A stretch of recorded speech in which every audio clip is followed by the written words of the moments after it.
അത് ആദ്യം വെറുപ്പിച്ചത് മലയാള സിനിമയിലെ മറ്റേ മെഗാ താരങ്ങളിൽ വലിയ താരചക്രവർത്തി എന്നൊക്കെ പറഞ്ഞ പോലെ സിനിമ എന്ന് പറഞ്ഞതിന് വേറൊരു വില, ഈ ഗവൺമെന്റ് ജോലി എന്ന് പറഞ്ഞതിന് വേറൊരു വില. രാവിലെ കഴിഞ്ഞാൽ ഒരു 10 മണിക്ക് കിടക്കും, പിന്നെ നമ്മൾ ഫ്രീ ആണ്, പിന്നെ വൈകുന്നേരം 6 മണിക്ക് കയറപ്പം ഈ സമയത്ത് അഭിനയിക്കാൻ പോകുന്നൊക്കെയാണ് വിചാരിച്ചത്. പക്ഷെ വിചാരിച്ചതെല്ലാം പോയി.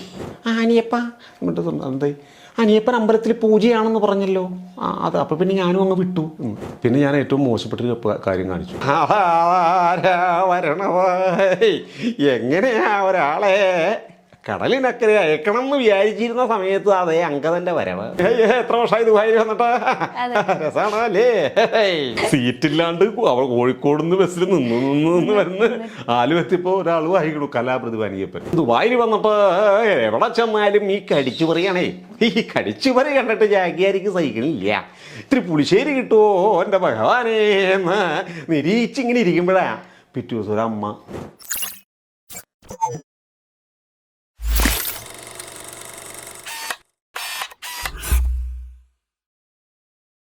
നമസ്കാരം, വെൽക്കം ടു ഓൺലുക്കസ്. ഇന്ന് എനിക്കൊപ്പം നമുക്ക് എല്ലാവർക്കും ഇഷ്ടമുള്ള ഒരു ആക്ടറാണ് ജോയിൻ ചെയ്യുന്നത്, നമ്മുടെ സ്വന്തം അനിയപ്പൻ ചേട്ടൻ. ചേട്ടാ നമസ്കാരം. കുറെ കാലമായി ചേട്ടനെ കണ്ടിട്ട്. എവിടെയായിരുന്നു? അതാണ് ഒരു ചോദ്യം, എല്ലാവരും ചോദിക്കുന്ന ഒരു ചോദ്യമാണത്. ഈ അതായത് രസികൻ സിനിമ കഴിഞ്ഞതിന് ശേഷം പിന്നെ ഞാൻ ഒരു ജോലി കിട്ടി, കൊച്ചിൻ ദേവസ്വം ബോർഡിൽ ജോലി കിട്ടിയപ്പോൾ നേരെ ജോലിയായിട്ട് ബന്ധപ്പെട്ട് അങ്ങോട്ട് പോയി. കാരണം അന്നത്തെ സിറ്റുവേഷനൊക്കെ അനുസരിച്ചിട്ട് ഒരു ജോലി വേണമായിരുന്നു. ഞങ്ങളുടെ വീട്ടിൽ ഗവൺമെന്റ് ജോലി ആർക്കും ഇല്ല. അപ്പൊ എനിക്കും തോന്നി വീട്ടിലൊരു ഗവൺമെന്റ് ജോലി ഇരിക്കട്ടെ, ഒരു അല്ലേ. അന്നൊക്കെ സിനിമ എന്ന് പറഞ്ഞതിന് വേറൊരു വില, ഈ ഗവൺമെന്റ് ജോലി എന്ന് പറഞ്ഞതിന് വേറൊരു വില. എന്നാൽ പിന്നെ ആയിക്കോട്ടെ. അപ്പൊ അവിടെ ദേവസ്വം ബോർഡിൽ അന്ന് ഞാൻ കയറുമ്പോൾ എൻ്റെ വിചാരം രാവിലെ കഴിഞ്ഞാൽ ഒരു 10 മണിക്ക് കിടക്കും, പിന്നെ നമ്മൾ ഫ്രീ ആണ്, പിന്നെ വൈകുന്നേരം 6 മണിക്ക് കയറപ്പം ഈ സമയത്ത് അഭിനയിക്കാൻ പോകുന്നൊക്കെയാണ് വിചാരിച്ചത്. പക്ഷെ വിചാരിച്ചതെല്ലാം പോയി. കേറിയപ്പോ പിന്നെ അത് ആദ്യം വെറുപ്പിച്ചത് സിദ്ധു പനക്കൽ. ഇന്ന് മലയാള സിനിമയിലെ മറ്റേ മെഗാ താരങ്ങളിൽ വലിയ താരചക്രവർത്തി എന്നൊക്കെ പറഞ്ഞ പോലെ പ്രൊഡക്ഷൻ കൺട്രോളേഴ്സിൽ ഏറ്റവും കേമനായിട്ടുള്ള ആളാണ്. സിദ്ധുവേട്ടൻ വിളിച്ചിട്ട് ഒരു സിനിമയുടെ എന്നെ പറഞ്ഞു, രാംപിദേവിൻ്റെ 5 മക്കളിൽ ഒരാളായിട്ടൊരു പടം ഹൈലേസ വിളിച്ചു. ഡേറ്റൊക്കെ തന്നു, 2 ആഴ്ച മുമ്പ് ഡേറ്റൊക്കെ തന്നു. പക്ഷേ ആ സമയമായി കഴിഞ്ഞപ്പോൾ എനിക്ക് ഡ്യൂട്ടി ചേഞ്ചായി, കയറി ഉള്ളി ഞാൻ. പിന്നെ ഞാൻ ഏറ്റവും മോശപ്പെട്ടൊരു കാര്യം കാണിച്ചു, വിളിച്ചിട്ട് ഫോൺ എടുക്കാത്തൊരു പരിപാടി. ഞാൻ അന്ന് മുതൽ എല്ലാവരോടും പറയും, നമ്മൾ എന്താണെങ്കിലും ശരി ഫോൺ എടുക്കണം. ഫോൺ എടുത്ത് നമ്മൾ അവരോട് അത് പറയണം. അതല്ലെങ്കിൽ ഭയങ്കര ബോർ ക്യാരക്ടറാണ്. അന്ന് ഞാൻ മനസ്സിലാക്കിയതാണ്. എന്നിട്ട് ഇദ്ദേഹം വിളിക്കുവാൻ എടുത്തില്ല. ആരെ വിളിക്കണേ? സിദ്ധു പനക്കലാണ്. വിളിച്ചിട്ട് ഫോൺ എടുക്കലില്ല. അങ്ങനെ ആ സിനിമയിൽ നിന്ന് കട്ടായി. പിന്നീട് ഞാനിത് അറിയണത് സിദ്ദിഖ് സാറ് രണ്ടാമത്തെ പടം ക്രോണിക് ബാച്ച് കഴിഞ്ഞിട്ടുള്ള പടം ചെയ്തുകൊണ്ടിരിക്കുമ്പോൾ പത്രത്തിൽ എൻ്റെ പേരൊക്കെ ഉണ്ടായി. ഷൂട്ടിങ് തുടങ്ങി 2 ആഴ്ച 3 ആഴ്ച കൊണ്ട് എന്നെ വിളിക്കണില്ല. അപ്പം ഞാനിങ്ങനെ ടക്ക് വിളിക്കും, സാറ് ഫോൺ എടുക്കണില്ല. അപ്പോൾ തിരക്കാണ്. പിന്നെ ഒരു ദിവസം ഞാൻ രാത്രി വിളിച്ചപ്പോൾ അനിയപ്പ എന്തായി, അനിയപ്പൻ അമ്പലത്തിൽ പൂജയാണെന്ന് പറഞ്ഞല്ലോ, അത് അപ്പം പിന്നെ ഞാനും അങ്ങ് വിട്ടു. അങ്ങനെ അങ്ങ് മിസ്സായിപ്പോയി കുറേ ചാൻസസ്. സിനിമ നമ്മൾ ഒരു സ്ഥലത്ത് നിൽക്കുമ്പോഴേ നമുക്ക് അവിടെ വർക്ക് കിട്ടത്തുള്ളൂ. നമ്മൾ ഫുൾ ടൈം അവിടെ ഇങ്ങനെ ലൈവായിട്ട് നിന്ന് കഴിഞ്ഞാൽ നല്ല ആൾക്കാരുമായിട്ട് വന്ന് നമ്മുടെ മേഖല എന്താണ്. ഇപ്പോൾ ദേവസ്വം ബോർഡിൽ ഞാനുണ്ട്, ഞാൻ അതിൻ്റെതായ കാര്യങ്ങൾ അവിടെ കാണിക്കുന്നുണ്ട്, എൻ്റെതായ മികവുകൾ ഞാനവിടെ കാണിക്കുന്നുണ്ട്. എനിക്ക് പ്രശ്നമാണ്. അപ്പോൾ ഇപ്പോൾ എന്ന് വെച്ചാൽ ഒരു അത്ഭുതം എന്ന കണക്കെയാണ് അഭിലാഷ് പിള്ള, മാളികപ്പുറം സിനിമയുടെ തിരക്കഥാകൃത്ത്. അദ്ദേഹത്തിന് നേരത്തെ പരിചയമുണ്ട്. അത് ചോറ്റാനിക്കര അമ്മ തന്നെ തന്നതായിട്ടാണ് എനിക്കത് പറയാൻ പറ്റുള്ളൂ. ആനന്ദ് ശ്രീബാല, അർജുന അശോകൻ നായകനായിട്ടുള്ള പടം. അതിപ്പോൾ കുറേ കാലത്തിന് ശേഷം അങ്ങനെ ഒന്ന് വന്നു. വലിയ ബാനർ, ആൻഡ്രോ ജോസഫിൻ്റെ ബാനർ, വലിയ പ്രൊഡ്യൂസർ, വലിയ സെറ്റപ്പ്, ഡയറക്ടർ വിനയ് സാറിൻ്റെ മകൻ സംവിധാനം. അപ്പോൾ എല്ലാം കൊണ്ടും തികഞ്ഞൊരു സംഗതി, നല്ലൊരു ക്യാരക്ടറും ഇന്നേവരെ ഞാൻ ചെയ്യാത്ത വിധത്തിലൊരു ക്യാരക്ടറും കൂടെ കിട്ടി. അപ്പോൾ തികഞ്ഞ സന്തോഷത്തിലാണ്. ജൂൺ അവസാന വാരത്തോടുകൂടി അത് റിലീസാണ്. ഓക്കെ. അപ്പോൾ ചേട്ടൻ്റെ ഈ കലാരംഗത്തേക്കുള്ള കടന്നു വരവ് ചാക്യാർ കൂത്തിലൂടെയാണെന്ന് കേട്ടിട്ടുണ്ട്. എങ്ങനെയാണ് ചാക്യാർ കൂത്തിലൊരു ഇൻട്രസ്റ്റ് ചേട്ടന് വന്നത്? ചാക്യാർ കൂത്തിലേക്ക് വരാനുള്ള കാരണം എന്ന് വെച്ച് കഴിഞ്ഞാൽ, ഞാൻ മിമിക്രിയൊക്കെ ആ സമയത്ത് ചെയ്യുന്നതാണ്. Mimicry, Cochin big zero, Rasika, അങ്ങനെ കുറേ ടീമുകളിൽ നമ്മൾ കളിച്ചിട്ടുണ്ട്. അങ്ങനെ ഈ മിമിക്രി നടക്കുന്ന സമയത്ത് അന്ന് യൂണിവേഴ്സിറ്റി കലോത്സവം വരെയാണ്, MG യൂണിവേഴ്സിറ്റി. അപ്പോൾ ഞാനന്ന് RV കോളേജിലാണ് പഠിക്കുന്നത്. അപ്പോൾ ഞങ്ങളുടെ കോളേജ് ആദ്യമായിട്ട് അഫിലിയേറ്റ് ചെയ്ത സമയമാണ്. MG യൂണിവേഴ്സിറ്റിയിലെ അഫിലിയേറ്റ് ചെയ്തേക്കാണ്. അപ്പോൾ നമുക്ക് മത്സരിക്കാം. അപ്പോൾ അതിന് വേണ്ടിയിട്ട് ട്രെയിൻ. അപ്പോൾ എന്താണ് ഇനി ഒരു വെറൈറ്റി ആയിട്ട് എടുക്കേണ്ടതെന്നൊക്കെ ഇങ്ങനെ മനസ്സിൽ വിചാരിച്ച് ഇങ്ങനെ നിൽക്കുമ്പോഴാണ് തൃപ്പൂണിത്തുറ അമ്പലത്തിൽ ചാക്യാർ കൂത്ത് നടക്കുന്നത്. അപ്പം ഞാൻ ഈ ഒരു ചുവന്ന ഷർട്ടായിട്ട് എനിക്ക് ഇപ്പോഴും നല്ല ഓർമ്മയുണ്ട്. ചുവന്ന ഷർട്ടൊക്കെ ഇട്ട് ഞാൻ ഈ കൂത്തിൻ്റെ അടുത്തേക്ക് അങ്ങനെ കയറി ചെല്ലുന്നത്. എനിക്കറിയാം കൂത്ത് നടക്കുന്നിടത്ത് പെട്ടെന്ന് കയറി ചെല്ലരുത്, എനിക്കറിയില്ല. അപ്പം എങ്ങനെയാ ഒരാളെ കടലിനക്കരെ അയക്കണം എന്ന് വിചാരിച്ചിരുന്ന സമയത്ത് അതേ അങ്കദൻ്റെ വരവ്. അപ്പം ഞാൻ എന്നെല്ലാം എന്ന് കാണിക്കാൻ വേണ്ടി പുറകോട്ട് തിരിഞ്ഞു നോക്കി. ഇങ്ങനെ നോക്കണ്ട, ഈ ചുവന്ന ഷർട്ടുകാരൻ തന്നെ. അപ്പം ഞാനിതിങ്ങനെ മനസ്സിൽ വിചാരിച്ചു, ഇത് കൊള്ളാലോ ഈ സാധനം. അങ്ങനെ ഞാനത് ഇത് ആക്കി ഞാൻ മിമിക്രി കഴിഞ്ഞു. ഏറ്റവും വലിയ സന്തോഷം, മിമിക്രി മോണാക്ട് ഫസ്റ്റ് പ്രൈസ് എനിക്ക്. അന്ന് കലാപ്രതിഭ ഞാൻ, വേറെ ആരുമില്ല.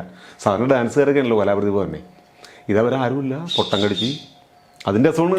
ഞാൻ മലപ്പുറത്തൊരു പ്രോഗ്രാമിന് പോകണം. പ്രോഗ്രാം കഴിഞ്ഞ് തിരിച്ചു വരുമ്പോൾ കൊല്ലം സിറാജിക്ക, എനിക്ക് ഇപ്പോഴും നല്ല ഓർമ്മയുണ്ട്. മനോരമ പത്രം ഫ്രണ്ടിൽ ഒരാൾ വായിക്കുന്നു, അതിലെൻ്റെ പടം, കലാപ്രതിഭ അനിയപ്പൻ. താനൊന്ന് ആലോചിച്ച്, സീറ്റില്ലാണ്ട് അവൾ കോഴിക്കോട് നിന്ന് ബസ്സിൽ നിന്ന് വരുന്ന ആലുവെത്തിയപ്പോൾ ഒരാൾ വായിക്കണു കലാപ്രതിഭ അനിയപ്പൻ. ആ ഒരു മൊമെന്റ് അതാണ്. അപ്പം അന്ന് എനിക്കത് ഈ ചാക്കേരി അത് എനിക്കത് ഞാനത് കുക്കു പരമേശ്വരനുമായിട്ട് ജീവൻ ടി വിയിൽ അന്ന് സംസാരിച്ചു. അങ്ങനെയാണ് ആദ്യമായിട്ട് ദുബായിൽ ഈ സാധനം അവതരിപ്പിക്കണേ. ഇത് ശരിക്കും ചാക്കേർ കൂത്ത് കൊണ്ടുവന്ന ഞാനാണ്. ജയരാജ് ഭാര്യട്ടൻ ഇതൊക്കെ ചെയ്യുമെങ്കിലും അദ്ദേഹം വേഷഭൂഷാദികളിലൊന്നും വന്നിട്ടില്ല. ഞാനിത് ആദ്യമായിട്ട് ഷോപ്പിംഗ് ഫെസ്റ്റിവൽ ദുബായിൽ ചെയ്യാനായിട്ട് എൻ്റെ അന്ന് ജോയാലുക്കാസ് ചേട്ടനാണ് ഈ കുക്കു പരമേശ്വരൻ വഴി നമുക്കിത് കാച്ചിയാലോ എന്ന് പറഞ്ഞത്. അത് ഹിറ്റായി, അത് എല്ലാവർക്കും ഭയങ്കര ഇഷ്ടം വരുന്നില്ലേ. ആ ഗ്ലോബലിലെ നടന്നിട്ട് ഇങ്ങനെ എത്ര വർഷമായി ദുബായിൽ വന്നിട്ട് രസമാണല്ലേ അങ്ങനെ പറഞ്ഞ് കളിയാക്കി ഒരു രസം. അത് ഹിറ്റായത് മനസ്സിലാകണമെന്ന് വെച്ച് കഴിഞ്ഞാൽ, ഞാൻ പറഞ്ഞു ദുബായിൽ വന്നപ്പോൾ എവിടെ ചെന്നാലും ഈ കടിച്ചുപറിയാണേ. ഈ കടിച്ചുപറി കണ്ടിട്ട് ജാക്കിയാരിക്ക് സഹിക്കണില്ല. ഇത്തിരി പുളിശ്ശേരി കിട്ടുമോ എൻ്റെ ഭഗവാനേ എന്ന് നിരീച്ചിങ്ങനെ ഇരിക്കുമ്പോഴാണ് പിറ്റേ ദിവസം ഒരു അമ്മ പുളിശ്ശേരിയും കൊണ്ട് ഗ്ലോബൽ വിലയിൽ അന്വേഷിച്ച് വന്നേക്കുന്നു ദുബായിൽ. പെട്ടെന്ന് ഞാൻ കിടുങ്ങിപ്പോയി. അത് കലയുടെയും ആ ഒരു നമ്മുടെ ഇന്നത്തെ ആ ഒരു സാങ്കേതിക വിദ്യയുടെയും വളർച്ച അല്ലേ. നമ്മളത് പറഞ്ഞപ്പോ ചാക്യാർ എന്തോരം ഇഷ്ടമാണെന്ന് എനിക്ക് അന്ന് മനസ്സിലായി. അപ്പൊ ഈ ദുബായിലുള്ള ചേട്ടന്റെ ചാക്യാർ കൂത്ത് മെമ്മറീസ് ഒന്ന് ഷെയർ ചെയ്യാവോ? ദുബായിൽ ചാക്യാർ അന്ന് ഇന്നത്തെ പോലെ അത്രയും ഈ ഭയങ്കരമായ ഒരു ഇതില്ല. അന്ന് വളരെ അപൂർവമുള്ളൂ. ഇന്നിപ്പോ ദുബായ് ഇന്നിപ്പോ എനിക്ക് തോന്നുന്നു ചാനലുകളൊക്കെ അവിടെ നിരോധിച്ചെന്ന് തോന്നുന്നു, ശല്യം കൂടിയുണ്ട് ഷോപ്പിംഗ് ഫെസ്റ്റിവലിൽ. അന്ന് ഷൗക്കത്ത് ലെൻസ്മാനാണ് അന്നത്തെ ഇത് നോക്കിയത്, യൂസഫ് അവരായിരുന്നു എല്ലാം ചെയ്തിരുന്നത്. ഇന്നത് മാറാൻ കാരണം എന്ന് വെച്ചാൽ ശരണകേടായി. മറ്റേ ഈ എന്താണ് പറഞ്ഞത്, ഉത്സവപ്പറമ്പിൽ ഈ മറ്റേ ഉത്സവമൊക്കെ കഴിഞ്ഞപ്പോൾ പ്ലാസ്റ്റിക് കൂടി ചെതറി കിടക്കില്ലേ എന്ന് പറഞ്ഞ പോലെ യൂട്യൂബും മറ്റതും മറിച്ചതും ചാനലിന്റെ ബഹളമായി മാറി. അന്നതില്ല. അത് എന്നെ പോലത്തെ ഒരു ആർട്ടിസ്റ്റുകൾക്ക് ഗുണം കിട്ടി. അപ്പം അന്ന് അത് ചെയ്ത് നമുക്ക് വേദനിപ്പിക്കുന്ന സംഭവങ്ങളൊക്കെ അനവധി ഉണ്ടായിട്ടുണ്ട്. തമാശ, ഈ അറബി കുട്ടികൾക്ക് തമാശ കൂടില്ല. അപ്പം നമ്മളിങ്ങനെ ഈ കൺമഷിയൊക്കെ എഴുതിയിട്ട് വരച്ച് പകുതി ഷർട്ട് ഇട്ടിട്ടില്ല, പോലീസ് പിടിക്കുന്ന സംഭവം ഉണ്ടായിട്ടുണ്ട്. അങ്ങനെ ഇത് വെച്ചിട്ട് ഞാൻ ഇങ്ങനെ ഇത് ഈ കിറ്റിൽ ചായ ഇല്ലേ, അത് അവർക്കൊരു രസമാണ്. ഇത് തീ കൂട്ടിയിട്ട് അവരൊരു പ്രത്യേക നൃത്തം ആ സമയത്ത് കിറ്റിൽ കട്ടൻ ചായ കൊണ്ടിട്ട് കണ്ടിട്ടുണ്ടോ നിങ്ങൾ? മറ്റേ നമ്മുടെ ബോൺഫയർ പോലെ അത് തന്നെ അത് തന്നെ. അപ്പൊ ഞാനിങ്ങനെ അമർത്തിങ്ങനെ സകർത്തുകൊണ്ടിരിക്കുക. അപ്പോൾ ആ സീ മലയാളികളുടെ അടുത്ത് ഇങ്ങനെ വന്നതെന്ന് പറയാൻ ഈ കിറ്റിലിന്റെ കൊണ്ടുവന്ന് പുറകിൽ മുട്ടിക്കണം, തിളച്ച് നിൽക്കണ സാധനം. നാട്ടിലാണെങ്കിൽ കുളിച്ചേർത്ത് ഇട്ടിച്ചാണ് ഞാൻ, അവിടെ അങ്ങനെ ഇട്ടിച്ചാൻ ജയിലിൽ പോകില്ലേ. അങ്ങനത്തെ അനുഭവങ്ങൾ നല്ലതും ഉണ്ടായിരുന്നു, ചീത്ത ഭയങ്കര രസമാണ്. പക്ഷേ പ്രവാസി മലയാളികൾ പിന്നെ അവരെ സംബന്ധിച്ചിട്ട് അവരാ കഷ്ടപ്പെട്ട് ജോലി ചെയ്യുന്നു അല്ലേ, അതിനിടെ കൂടി അവർക്ക് കിട്ടുന്ന കുറേ ഉല്ലാസ സമയങ്ങൾ, ഒരു രസകരമായ അനവധി സംഭവങ്ങൾ ഉണ്ടായിരുന്നു. ഞാനതിലൊരു വിഷമം മാത്രമേ പറഞ്ഞുള്ളൂ, അനവധി രസകരമായിട്ടുള്ള കാര്യങ്ങൾ ഉണ്ടായിട്ടുണ്ട്. ചേട്ടന്റെ ഫസ്റ്റ് മൂവി ലോഹി സാറിന്റെ ചക്രം എന്നാണ് നമുക്കിപ്പോൾ ലിസ്റ്റുകളിലൊക്കെ കാണാൻ പറ്റുന്നത്. ശരിക്കും ചേട്ടന്റെ ഫസ്റ്റ് മൂവി ഏതായിരുന്നു? എന്റെ ഫസ്റ്റ് മൂവി ക്രോണിക് ബാച്ചിലാണ്, സിദ്ദിഖ് സാറിന്റെ. ഞാൻ പറഞ്ഞില്ലേ 2002 തോന്നുന്നു MG യൂണിവേഴ്സിറ്റിയിൽ ഞാൻ കലാപ്രതിഭയാവുകയാണ്. അപ്പോൾ കലാപ്രതിഭ ആയി കഴിഞ്ഞ സമയത്ത് സിറാജിക്ക് എന്ന് പറഞ്ഞ ഒരാളുണ്ട് ഈ തൃപ്പൂണിത്തുറ. അദ്ദേഹം ഇറച്ചി വിട്ട് അങ്ങനെയൊക്കെയാണ്. അദ്ദേഹത്തിൻ്റെ ഫസ്റ്റ് കസിനാണ് സിദ്ദിഖ് സാറ്. അപ്പോൾ എൻ്റെ ഫ്രണ്ടാണ് മഞ്ജൂഷ് എന്ന് പറഞ്ഞാൽ തൃപ്പൂർ. അപ്പോൾ ഞാനും മഞ്ജൂഷും കൂടിയാണ് ഈ സിനിമാ രംഗത്തും ഇങ്ങനെയുള്ള കലാരംഗത്തും ഒരുമിച്ച് നടക്കുന്നത്. അവനാണ് എന്നെ ഒരുപാട് പ്രോത്സാഹിപ്പിച്ചേക്കണേ. പക്ഷേ ഇടക്കാലത്ത് വെച്ച് ഞങ്ങൾ ഇങ്ങനെ കുറച്ച് അകന്ന് നിൽക്കേണ്ടതായിട്ട് വന്നു. അപ്പോൾ മഞ്ജൂഷ് പറഞ്ഞു, എടാ നമുക്ക് ഇങ്ങനെ സിറാജിക്കനെ പിടിക്കാം, സിറാജിക്കനെ പിടിച്ചാൽ നമുക്ക് സിദ്ദിഖ് സാറിനെ കാണാൻ പോവാം. എന്നിട്ട് അങ്ങനെ പുള്ളി വീട്ടിൽ വെളുപ്പാങ്കാലത്ത് ചെന്നേക്കുക. അവിടെ ചെന്ന് കാര്യങ്ങളൊക്കെ പറഞ്ഞു. പുള്ളി അവിടെ വെച്ച് എന്നെ വിളിക്കുന്നു, സിദ്ദിഖേ നമ്മുടെ 2 പിള്ളേരുകളുണ്ട്, അതിലൊരെണ്ണം കലാപ്രതിഭയാണ്, ആ പയ്യന് പാവപ്പെട്ടവനാണ്, കൊടുക്കണം എന്തെങ്കിലും കൊടുത്ത് രക്ഷപ്പെടണമെങ്കിൽ രക്ഷപ്പെടട്ടെ. പുള്ളി പറഞ്ഞു വരാൻ പറഞ്ഞു. അപ്പോൾ ഒരു ദിവസം വിളിച്ചിട്ട് വരാൻ പറഞ്ഞ് നമ്പർ തന്നു. അങ്ങനെ 2-3 പ്രാവശ്യം വിളിച്ച് ഒരു ദിവസം ഡേറ്റ് കിട്ടി. പകലവിടെ ചെന്നേക്കുന്നു. പകലവിടെ ചെന്ന് ഞങ്ങളിങ്ങനെ നമസ്കാരം വരൂ രണ്ട് അനിയപ്പൻ എന്നല്ലേ അതിനോട് പറഞ്ഞിട്ടുണ്ടല്ല പക്ഷേ അനിയപ്പൻ ഇതിലേ ഉള്ള പ്രശ്നം എന്ന് വെച്ച് കഴിഞ്ഞാൽ അപ്പം നമ്മുടെ രൂപം കണ്ടിട്ടാണ് ഇത് വലിയ ഇതൊന്നും കൊടുക്കാറില്ല ഇങ്ങനെ വാടിയൊക്കെ ചെന്നേക്കാണല്ലോ വേറെ ഒന്നും വിചാരിക്കരുത് ഈ സിനിമയിൽ ഇപ്പോൾ ആർട്ടിസ്റ്റുകളെല്ലാം ഫില്ലായി ഇത് കുറേ പ്ലാനിങ്ങിൽ വന്നിരിക്കുന്ന സിനിമയാണ് കുറേ വർഷങ്ങൾ അതിൻ്റെ പുറകെ കുറച്ച് നാളുകൾ അതിൻ്റെ പുറകെ നടക്കട്ടെ അങ്ങനെ എല്ലാം കറക്റ്റാണ് അടുത്ത പടത്തിൽ തീർച്ചയായിട്ടും അനിയപ്പനൊരു വേഷം തരാം അപ്പോൾ അത് ഓക്കെ അപ്പോൾ ശരി സാർ എന്ന് പറഞ്ഞു അപ്പോൾ ഞാൻ ഉടനെ പറഞ്ഞു സാറേ എനിക്ക് സാറിൻ്റെ മുമ്പിൽ ഒരു ചെറിയ ഐറ്റം ഒന്ന് കാണിക്കണമെന്നൊരു ആഗ്രഹമുണ്ട് ഏത് എനിക്ക് ആ ഫസ്റ്റ് കിട്ടിയ ഐറ്റം ഞാനൊരു കള്ളുകൂടിയനാണ് അവതരിപ്പിച്ചത് എനിക്കതൊന്ന് കാണിക്കണമെന്ന് ആഗ്രഹമുണ്ടെന്ന് പറഞ്ഞു അപ്പോൾ സാർ പറഞ്ഞു അല്ല അത് ഇനി ഒരു അവസരത്തിലാവാം ഞാനാണെങ്കിൽ ഒന്ന് പുറത്തേക്ക് പോകാൻ എന്നിട്ട് പുള്ള സരസമായിട്ടൊരു അപ്പം ആ കൂടെയുള്ളവൻ്റെ ആ ഒരു വാക്ക് ഗുണം ചെയ്തു അവൻ പറഞ്ഞു സാറേ അവൻ്റെ ഒരു ആഗ്രഹമല്ലേ സാറേ ഇത്രയും ഞങ്ങൾ തേടി വന്നിട്ട് സാറിനെ പോലെ പ്രഗത്ഭൻ്റെ മുമ്പിൽ ഒന്ന് അവതരിപ്പിക്കാൻ അവൻ്റെ ഒരു ആഗ്രഹമല്ലേ സാറേ എന്നാണ് അവൻ്റെ ആ ഒരു സംസാരത്തിൻ്റെ ഒരു ഇന്നസെൻറ്റും പുള്ളി പറഞ്ഞ് അന്ന് ആയിക്കോട്ടെ എന്ന് പറഞ്ഞു അങ്ങനെ അന്ന് ഒരു കള്ളുകൂടിയൻ അത് കള്ളുകൂടിയൻ എന്ന് വെച്ചാൽ കലോത്സവം നടക്കുകയാണ് അപ്പോൾ ഇയാൾ ഒരു ചരല് കൂത്തുകാരനാണ് ഈ വഞ്ചി മുളയുടെ പണിയൊക്കെ ഉള്ള ആളാണ് അപ്പോൾ പന്തലിടാൻ വേണ്ടി ഇയാളുടെ നിന്ന് മുള മേടിച്ചിട്ട് പോയി 4-5 മുള ഈ കലോത്സവത്തിന് എന്നിട്ട് കുറേ ദിവസം കണ്ട് മുള കൊടുക്കണില്ല അപ്പോൾ പുള്ളി വെള്ളം അടിച്ച് അവിടെ എൻ്റെ മുള വേണമെന്ന് പറഞ്ഞാൽ ചെന്നേക്കാണ് പുള്ളി അപ്പോൾ അവിടെ കഥകളിക്കാർ നിൽക്കണം ഡാൻസുകാർ നിൽക്കണം അങ്ങനെ പല അപ്പോൾ ഈ ഓരോ ക്യാരക്ടർ എടുത്ത് ഞാൻ ചെല്ലുമ്പോൾ അവരുടെ സ്റ്റൈലും കാര്യങ്ങളും ഇന്നൊക്കെ ടച്ച് വിട്ടുപോയി അത് അവതരിപ്പിച്ചു അപ്പോൾ എനിക്കിപ്പോഴും ഓർമ്മയുണ്ട് അത് അവതരിപ്പിച്ചുകൊണ്ടിരിക്കുമ്പോഴേക്കും ഒരു കോള് വന്നു കലാഭവമണിയായിരുന്നു പുള്ളിയുടെ കോളായിട്ട് അപ്പോൾ ഞാനവിടെ നിർത്തി മണി ഞാൻ തിരിച്ച് വിളിക്കാം മണി ഒരു മണിക്കൂർ ഞാൻ തിരിച്ച് വിളിക്കാം മണി ചേട്ടനായിരിക്കണം സ്വാഭാവികമായിട്ടും കട്ട് ചെയ്തു തുറന്നോളാൻ പറഞ്ഞു ഞാൻ തുടങ്ങി അപ്പോൾ പുള്ളിയുടെ വൈഫ് മക്കളൊക്കെ സൈഡിൽ വന്ന് കാണുന്നു അത് കൊണ്ടു ശരിക്കും ആ പ്രോഗ്രാം കഴിഞ്ഞാൽ ശരി കഴിവുള്ളവരെന്നാലും രക്ഷപ്പെടുവാനിയപ്പ എന്നൊക്കെ പറഞ്ഞ് പുള്ളി വളരെ സന്തോഷിപ്പിച്ച് പോന്നു കഴിഞ്ഞ് 2 ദിവസം കഴിഞ്ഞ് കഴിഞ്ഞപ്പോൾ പത്രത്തിൽ മനോരമ പത്രത്തിൽ അനിയപ്പൻ സിനിമയിലേക്ക് കേക്ക് അവിടെയാണ് കോമഡി എന്താണെന്നറിയോ ഞാനപ്പോൾ ഈ കലാപ്രതിഭയാണല്ലോ ഇഷ്ടംപോലെ ആദരവും കാര്യങ്ങളൊക്കെ ഉണ്ടാവുമല്ലോ അപ്പം ഞാൻ അശോകൻ ദേശാഭിമാനി എനിക്കിപ്പോഴും ഓർമ്മയാണ് എൻ്റെ ഫ്രണ്ട് തന്നെയാണ് വിളിച്ചൊരു ഇൻ്റർവ്യൂ തന്നു കലാകാരികളെ കുറിച്ച് സംസാരിച്ചതിന് ശേഷം ഇങ്ങനെ വിചാരിച്ചപ്പോൾ സിനിമ ഞാൻ പറഞ്ഞ സിനിമ സിദ്ദിഖ് സാറിനെ അപ്പോൾ കണ്ടിട്ടുണ്ട് ഈ പടത്തിലില്ല നോക്കാമെന്ന് പറഞ്ഞിട്ടുണ്ടെന്ന് പറഞ്ഞു അത്രേ പറഞ്ഞുള്ളൂ ഇവനെ എടുത്ത് കീച്ചി അനിയപ്പൻ സിനിമയിലേക്ക് പ്രശസ്ത സംവിധായകൻ സിദ്ദിഖ് സംവിധാനം ചെയ്യുന്ന ക്രോണിക് ബാച്ച് സിനിമയിൽ അനിയപ്പൻ പിന്നത്തെ കട്ടെന്താണെന്നറിയോ 6 മണി 6:30 ബൈക്കിന് ഞാനും മഞ്ജുഷും കൂടി പത്രവും പിടിച്ചിട്ടും സാറിൻ്റെ വീട്ടിലേക്ക് 7:10 ആയപ്പോഴേക്കും ബെല്ല് നോക്കിയപ്പോൾ സാറ് എന്താ ഇനിയിപ്പോൾ രാവിലെ സാറേ ഞാൻ എൻ്റെ തെറ്റുണ്ടല്ലോ സാർ ഇതാണ് സാറേ കാര്യം അയാൾ എഴുതിപ്പോയതാണ് സാർ പ്ലീസ് ഇതിൻ്റെ ബെല്ലിൽ ഞാൻ ഉണ്ടെങ്കിൽ ചാൻസ് കളയരുത് അല്ല അനിയപ്പനോട് ഞാൻ പറഞ്ഞു എന്നാണ് എൻ്റെ ധാരണ അനിയപ്പനൊരു വേഷമുണ്ട് ആ പെട്ടെന്ന് അങ്ങോട്ട് ഒരു സന്തോഷം എന്ന് പറയാൻ പറഞ്ഞറിയിക്കാൻ വയ്യാത്തൊരു കാരണം ഞാൻ എന്താണ് മമ്മൂക്ക മലയാളത്തിൻ്റെ താരരാജാവ് സിദ്ദിഖ് സാറ് വലിയ കമ്പനി എന്നെപ്പോലത്തെ ഒരു വളർന്നു വരുന്നൊരു കലാകാരന് കിട്ടാവുന്ന ഇതിൽ കൂടുതൽ ഓപ്പർച്യൂണിറ്റി ഇല്ല സന്തോഷം ആ സന്തോഷം എനിക്ക് ഇന്നും ഉണ്ട് കാരണം എവിടെ ചെന്നാലും ക്രോണിക് ബാച്ചിൽ കള്ളുകൂടി എന്ന് പറയുമ്പോൾ അറിയുന്നുണ്ട് മലയാളികൾക്ക് അത് ഇപ്പോൾ ഇഷ്ടമാണ് എന്ന് പറയുമ്പോൾ ഭയങ്കര സന്തോഷം പക്ഷെ ആ ഒരു ഫസ്റ്റ് ക്യാരക്ടർ തന്നെ അത്രയധികം ഹിറ്റായി അല്ലേ അത് യോജിപ്പുള്ള എന്ന് വെച്ചാൽ ഞാൻ തന്നെ ചെയ്യണമെന്നില്ല അത് ഏത് കലാകാരൻ അത് ചെയ്താലും വിജയിക്കും കാരണം എന്താണെന്നറിയാമോ ആ സിനിമയോട് ചേർന്ന് നിൽക്കണം ശ്രദ്ധിച്ചിട്ടുണ്ടോ ഒരു ശരണകേടായിട്ട് നീ അടിക്കുമ്പോ മാറിക്കളയണ്ട പോർക്കെ എന്ന് വെച്ചാൽ ഒരു ശരണകേടായിട്ട് മാറിയാണ് അവിടെ ആ ഇന്നസെന്റ് കേൾക്കുമ്പോഴേക്കും അവിടുന്ന് അല്ലേ പൊടാ നീ ആരും നരസിംഹ റാവുക എന്നൊക്കെ അതെന്ന് വെച്ചാൽ അത്രക്കും ആൾക്കാരിലേക്ക് ഇറങ്ങിച്ചെന്നതാ ക്യാരക്ടർ അത് ഞാനെന്നല്ല ആര് ചെയ്താലും ആ സിനിമയിലേക്ക് യോജിച്ചതുകൊണ്ട് അത് ക്യാരക്ടർ വിജയിക്കും പക്ഷെ അതിൻ്റെ അവസാനം കിട്ടിയത് പെട്ടെന്നാണ് അത് വാൾട്ടറാണ് എൻ്റെ അസോസിയേറ്റ് ഡയറക്ടർ എന്നെ വിളിക്കുന്നത് ഞാൻ ആർലി കോളേജിൽ നിൽക്കുമ്പോൾ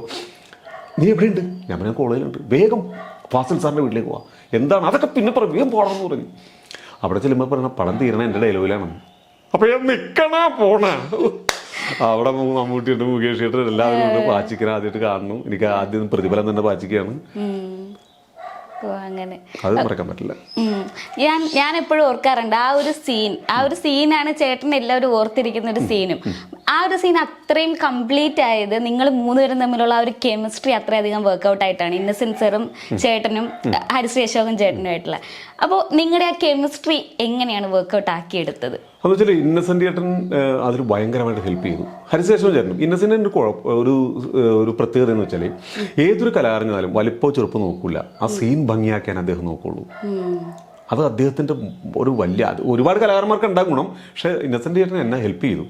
ഇന്നസെൻ്റ് ചേട്ടൻ അത് സിദ്ദീഖിനോട് പറഞ്ഞിട്ടാണ് ആ ആദ്യത്തെ ബസ് സ്റ്റോപ്പിലൊക്കെ പിന്നീട് വന്നത്. അതിലൊന്നുമില്ല, ആ ബസ് സ്റ്റോപ്പിൽ ഇരുന്നുകൊണ്ടും പുള്ളി വന്ന് എന്നാൽ എൻ്റെ മരണം നിന്റെ കൈ കൊണ്ടായിരിക്കും എന്നൊക്കെ പറയുന്നില്ല. അപ്പോൾ എല്ലാം നിന്നെ ഞാൻ അന്ന് അതൊക്കെ അവിടെ നിന്ന് ഉണ്ടാക്കണതാ. അപ്പം അങ്ങനെയായി പിന്നെ ഈ സാധനം വർക്കൗട്ട് ചെയ്തു. വലിച്ചൊരു വീഴ്ച വീണിട്ടുണ്ട്. അടിക്കുമ്പോൾ മാറിക്കളയണ പോർക്കെന്ന് പറഞ്ഞ അടിയില്ലേ, ഉഗ്രം വീഴ്ച വീണത്. തല എന്ന് നല്ല അടി അടിച്ചോ, എല്ലാവരോടും ഓടി വന്നേക്കോ. ഞാൻ ഒരു കുഴപ്പമില്ല, കാരണം ചാൻസ് പോരുതല്ലോ. അത് സീൻ മാറ്റി നോ പ്രോബ്ലം. ഞാൻ അല്ല, ഞാനും അത് കാണുമ്പോൾ ഓർത്തിട്ടുണ്ട്, ഇങ്ങനെ കറങ്ങി നിങ്ങൾ ആ സീൻ കാണുമ്പോൾ ഓർത്തോ, ഇങ്ങനെ അടിക്കുക നിന്നെ എന്ന് അടിക്കുമ്പോൾ മാറിക്കളയണ പോർക്കെ എപ്പോഴും അടി വായുവിലല്ലേ, അയാൾ കൊണ്ടാലല്ലേ അവിടെ നിൽക്കുള്ളൂ. കറങ്ങിയിട്ടൊരു വീഴ്ച വീണ നല്ല 1.5 വീഴ്ച. ഞാൻ ചിന്തിച്ചിട്ടുണ്ട് ശരിക്കും വീണതായിരിക്കും, അല്ല ക്യാമറ ട്രിക്ക് ആയിരിക്കും എന്നൊക്കെ വിചാരിച്ചിട്ടുണ്ട്. ഓക്കെ, പിന്നെ ആ പടക്കം പൊട്ടുന്ന സീൻ ഉണ്ടല്ലോ, അത് ഈ പറയുന്ന പോലെ ഒരേ സമയം ഡേഞ്ചറസും ആണ് എന്നാൽ കോമഡി വർക്ക്ഔട്ട് ആവേണ്ട സീനുമാണ്. നിങ്ങൾ എങ്ങനെയാ ശരിക്കും ആ കൺട്രോൾഡ് ആയിട്ട് ആ ഒരു സീനിൽ ആക്ട് ചെയ്ത്? അത് ഒരു പേടിയൊന്നും ഉണ്ടായില്ല? അല്ലല്ല, പടക്കം എല്ലാം സെറ്റ് ചെയ്തിട്ടേക്കാണല്ലോ, എല്ലാം അതിൽ സെറ്റ് ചെയ്തിട്ടേക്കാണ്. ഞങ്ങൾ ഓടിക്കേറണത് അവിടെ കട്ട് പൊട്ടുന്നില്ല. പിന്നെ ഞങ്ങൾ മാറിയിട്ടാണ് പൊട്ടണേ. പിന്നെ ആ പുകയിലാണ് ഞങ്ങൾ പൊങ്ങി വന്നത്. സിനിമയാണല്ലോ, പക്ഷെ അത് ഭയങ്കര രസമായത്. ആ മറ്റേ എനിക്ക് തോന്നുന്നു അദ്ദേഹം പ്രൊഡക്ഷൻ ആണ്, എനിക്ക് പേര് കിട്ടില്ല. ആ പുള്ളിയാണ് ഒരു ഓട്ടം, ടെലിഫോൺ എക്സ്ചേഞ്ചിൽ നിൽക്കണ പുള്ളിയുടെ ഒരു ഓട്ടം കാണണം. ഇനി എൻ്റെ നല്ല സുഹൃത്താ, പേര് വിട്ടുപോയി. ഇപ്പൊ ഈ അമ്പലവും മേൽശാന്തിമാരെയൊക്കെ ഓർമ്മ വന്നത്, ആ പേരുകളൊക്കെ മറന്നു. അദ്ദേഹത്തിന് എനിക്ക് ഭയങ്കര ഇഷ്ടമുള്ള ഒരാളും കൂടിയാണ്. ചേട്ടൻ എനിക്ക് തോന്നുന്നു ഏറ്റവും കൂടുതൽ ആക്ട് ചെയ്തിട്ടുള്ളത് മമ്മൂക്കയുടെ മൂവീസിലാണ്. പൃഥ്വിരാജിന്റെ എന്നാലും കമ്പാരേറ്റീവ് രാജുവേട്ടനും ഉണ്ട്, മമ്മൂക്കായും ആണെന്ന് തോന്നുന്നു ഏറ്റവും കൂടുതൽ ഉണ്ടായിരുന്നത്. ദിലീപേട്ടനാണെങ്കിലും കുറവാണെന്ന് തോന്നുന്നു, രസികനൊക്കെ അല്ലേ. പിന്നെ എനിക്ക് ഒരു വലിയൊരു അപകടം സംഭവിച്ചു. അപകടമല്ല, അതായത് ഞാനിത് പറയണം, കാരണം എല്ലാ കലാകാരന്മാർക്കും ഇതൊരു കേട്ടറിവായിരിക്കണം. കാരണം സിനിമ എന്ന് പറയണത് ഒരു വലിയ സംഭവമാണ്. നമ്മളവിടെ സിനിമയെ സംബന്ധിച്ചിട്ട്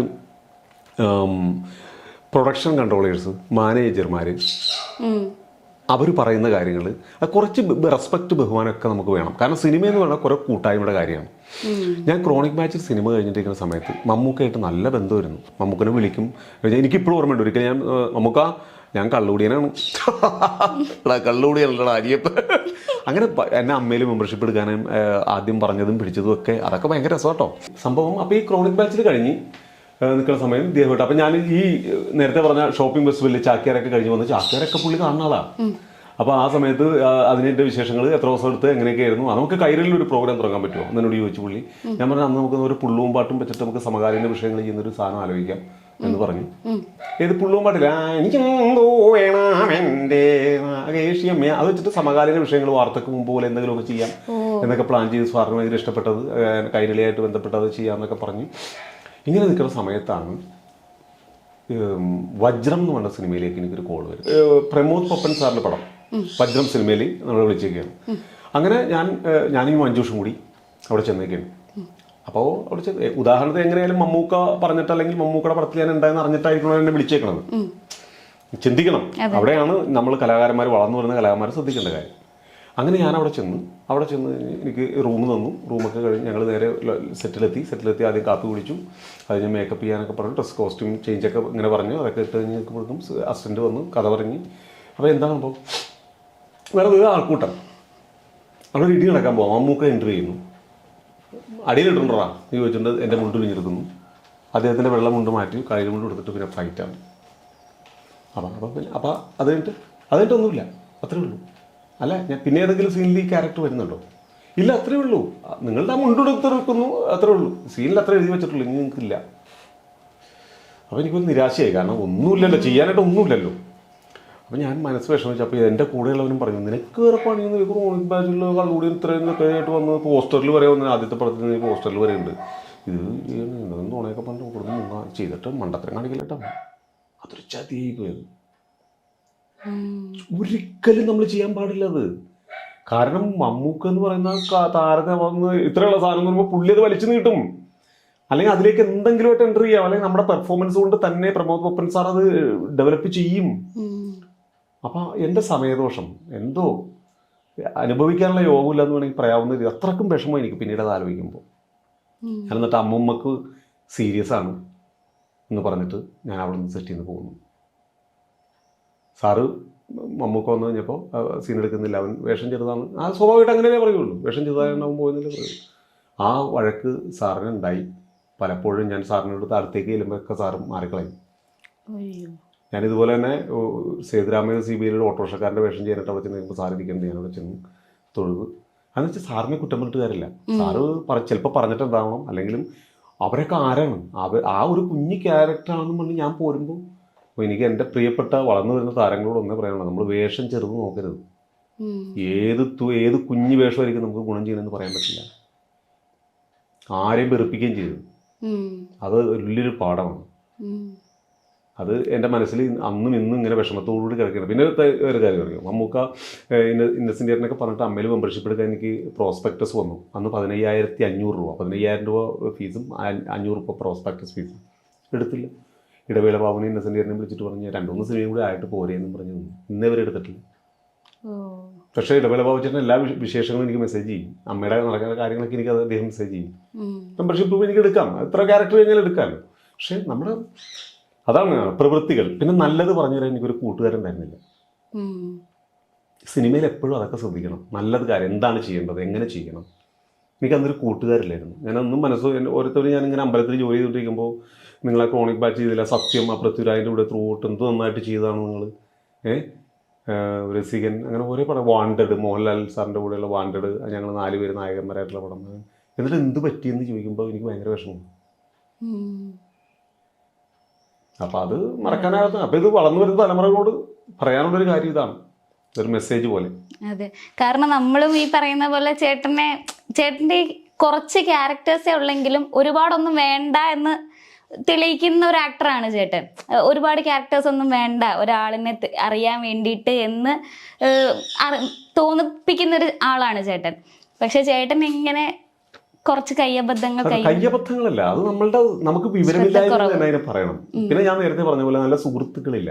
അന്ന് എൻ്റെ കൂടെയുള്ള ആൾ പറയായിരുന്നു, അനിയപ്പാ മണ്ടത്തരം കാണിക്കില്ലേട്ടാ, വന്ന് മമ്മൂക്കനെ കണ്ടിട്ട് പോയാൽ മതി, എൻ്റെ ദൈവമേ ചതിക്കല്ലേ, സാറിൻ്റെ കാല് പിടിച്ചാൽ സാറ് ഇനി അടുത്ത 3 സീനിൽ നിന്നെ എടുത്തിടും, നീ കണ്ടോ. എന്തുകൊണ്ട് പറഞ്ഞില്ല? പറയാൻ അദ്ദേഹത്തിന് തോന്നിപ്പിച്ചാൽ എൻ്റെ സമയദോഷമാണ്, ഞാനതിനെ അങ്ങനെ കാണുള്ളൂ. ലാസ്റ്റ് ഞാൻ മധുരരാജ വൈശാഖ് സാറിൻ്റെ പടത്തിന് അവിടെ ചെന്ന് ഞാൻ ഒന്ന് കാണുമെന്ന് പറഞ്ഞ് അവിടെ ചെന്ന് ഇപ്പം വെട്ടിത്തിളങ്ങി നിൽക്കല്ലേ നമ്മുടെ മുത്ത്. നമുക്ക് നാണാവും, അദ്ദേഹത്തിൻ്റെ മുമ്പിൽ നിൽക്കാൻ നമുക്ക് നാണാവും. അതുപോലെ നല്ല വൈറ്റ് ഷർട്ടൊക്കെ ഇട്ട് ഞാൻ കാരവനിൽ കയറി, ജോർജേട്ടനോട് പറഞ്ഞിട്ട് ഞാൻ കാരവനിൽ കയറി, കാക്കിൽ വീണ്. പുള്ളി അതൊക്കെ മറന്നട്ടോ, കാരണം ഇത് ഈ കുഞ്ഞു സംഭവമൊക്കെ പുള്ളി അവിടെ ഓർത്തിരിക്കുക. മമ്മൂക്കയുടെ ഒരു റിയാക്ഷൻ എന്തായിരുന്നു ചേട്ടൻ പറഞ്ഞപ്പോൾ? സാറിന് ഞാൻ ചെന്നതും സംസാരിച്ചതും ഇഷ്ടപ്പെട്ടു എന്ന് തോന്നുന്നു അദ്ദേഹത്തിന്. പിന്നെ നമ്മൾ വേറെ ഇതിലേക്ക് മാറിയല്ലോ, വീട്ടിലേക്ക് മാറിയല്ലോ. ആള് ഞാനിങ്ങനെ കാക്കിൽ വീണു പറഞ്ഞ് എൻ്റെ തെറ്റായിരുന്നു, കയ്യബദ്ധമായിരുന്നു എന്നൊക്കെ പറഞ്ഞു. അപ്പോൾ അതെനിക്ക് തോന്നുന്നു വേറൊരു രീതിക്കാണ് മമ്മൂക്കയുടെ അടുത്ത് എത്തിക്കണം. അതാണ് സാറിൻ്റെ അടുത്ത് എത്തിച്ചേക്കണത് വേറെ ലെവലിലാണ്. അവനൊരു പടം കഴിഞ്ഞപ്പോഴൊക്കെ അഹങ്കാരിയായി പോകുന്ന ലെവലിലേക്ക് എത്തിച്ചു വന്നിട്ടുണ്ടാവും.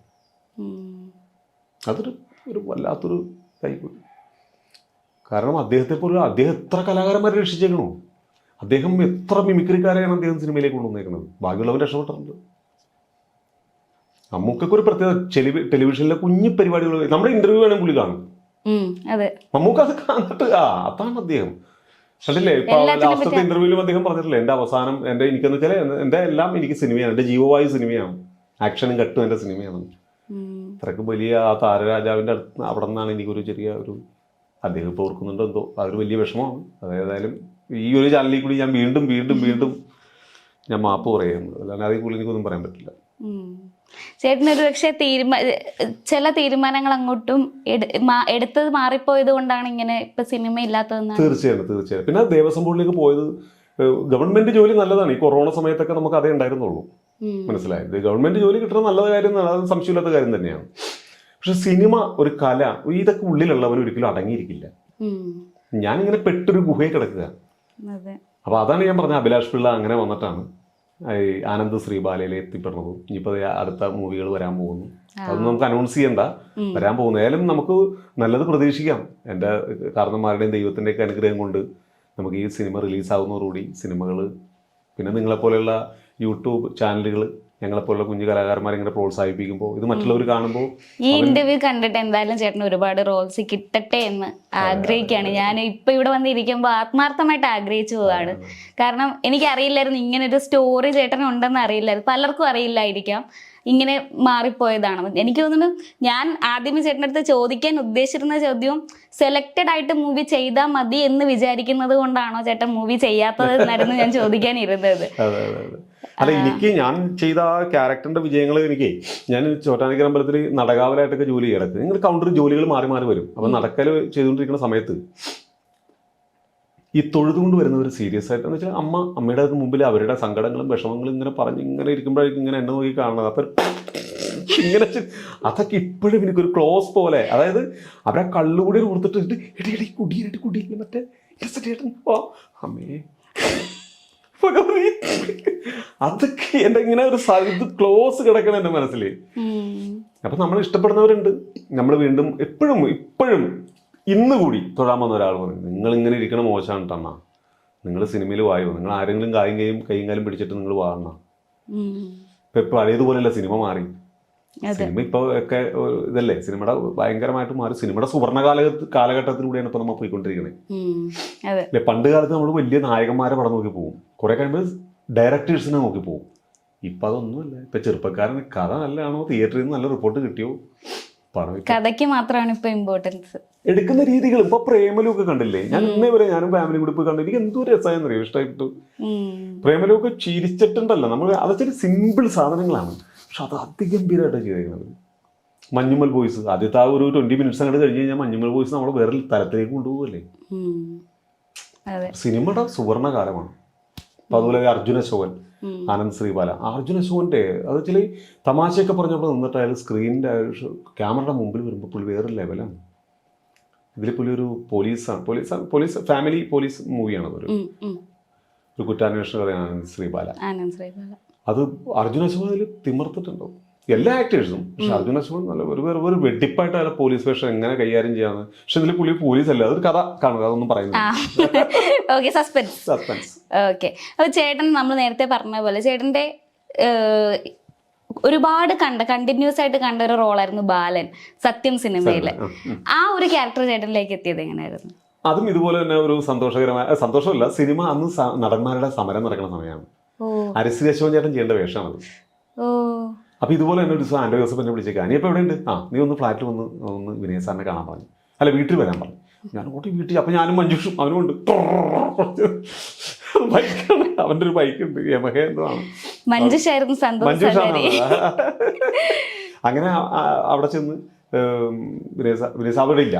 അപ്പൊ പറഞ്ഞു, എടാ ഞാൻ നിന്നോട് എവിടെ പോകാനാ പറഞ്ഞത്? സാറ് പറഞ്ഞു വീട്ടിൽ പോകാനല്ലേ. അല്ല, ഇന്ന സ്ഥലത്ത് തേവരുടെ ഫ്ലാറ്റിൽ അങ്ങോട്ട് പോകാൻ. അവിടെ ചെന്ന് വിനയ സാറിനെ കണ്ടു. നമസ്കാരം, കരുവാടാ ഇരിക്കേ,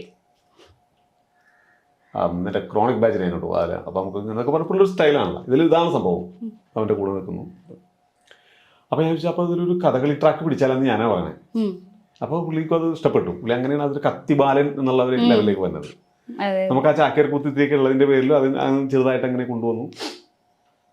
അത് ചെന്ന് അതൊരു ഭയങ്കര സംഭവം തന്നെയാണ്. അത് വെച്ചാൽ അതിലെ ഓരോ ദിവസങ്ങളും ആ പൃഥ്വിരാജ് എന്ന നടൻ ശരിക്കും പറഞ്ഞാൽ ഞാൻ അന്നേ മനസ്സിൽ കണ്ടിരുന്നു, മലയാള സിനിമ എന്നും നമുക്ക് അഭിമാനിക്കാവുന്ന ഒരു താരം ഈ പൃഥ്വിരാജ് ആകുമെന്നുള്ളത്. കാരണം അയാളുടെ കണ്ണിങ് ആണ്. ഓരോ സീൻ ചെയ്യുമ്പോഴും എല്ലാം ശ്രദ്ധിക്കുവാൻ ക്യാമറയുടെ ഇത് എല്ലാ കാര്യങ്ങളും അത്ഭുതപ്പെട്ടു പോയിട്ടുണ്ട് നമ്മൾ ചില കാലഘട്ടങ്ങളിൽ. അതാണ് ആക്ടർ. അതിൽ ഒരുപാട് അനുഭവങ്ങൾ ഉണ്ടായിരുന്നു. അതിൽ ഇതുപോലെ തന്നെ ഇടികൊള്ളുന്ന ആ ബാബുരാജ് ആ കൊച്ചിനെ എടുത്തിട്ട് പോണില്ല.